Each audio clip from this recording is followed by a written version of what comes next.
Bonjour et bienvenue sur mon blog dédié à Microsoft Office 365. Aujourd'hui, nous allons voir comment ajouter et supprimer une bibliothèque sur le site web. Je suis ici sur l'accueil d'Office 365 et pour accéder à l'administration du site web, je vais cliquer sur Administrateur. Puis sur Modifier le site web. J'ai désormais une vue complète de mon site web avec les pages qui le composent et mes bibliothèques. On voit d'ailleurs ici qu'il existe déjà une bibliothèque qui se nomme Flash dans laquelle j'ai inséré l'ensemble des éléments Flash de mon site web. Je souhaite créer une nouvelle bibliothèque et pour cela je vais aller cliquer sur Bibliothèque puis Créer.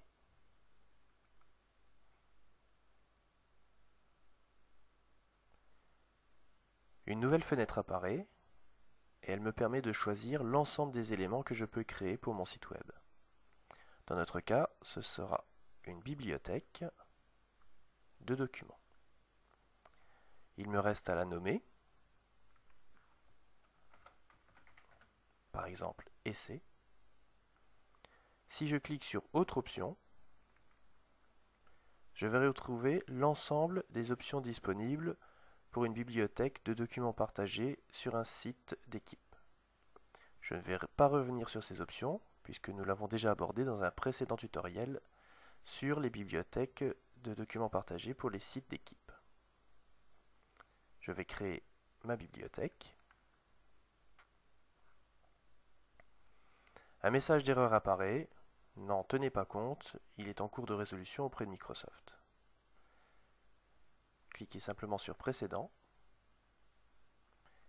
et actualisez votre page. Malgré le message d'erreur, on voit bien que la nouvelle bibliothèque Essai vient d'être créée. On va la retrouver également ici. Maintenant, si je souhaite supprimer cette bibliothèque, à aucun moment de Office 365, nous avons possibilité de le faire en direct. Je vais donc devoir passer par SharePoint Designer.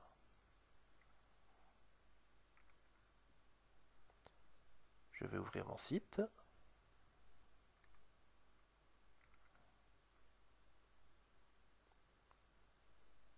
SharePoint Designer va se connecter au site.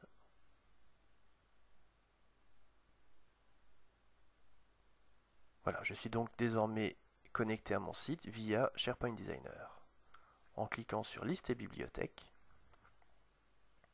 je vais bien retrouver ma bibliothèque Flash et celle que nous venons de créer, Essai.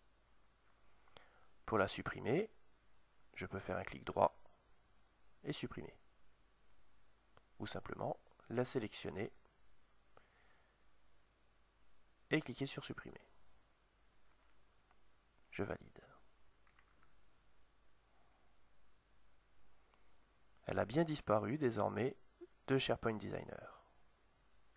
Si je retourne sur Office 365, que j'actualise ma page,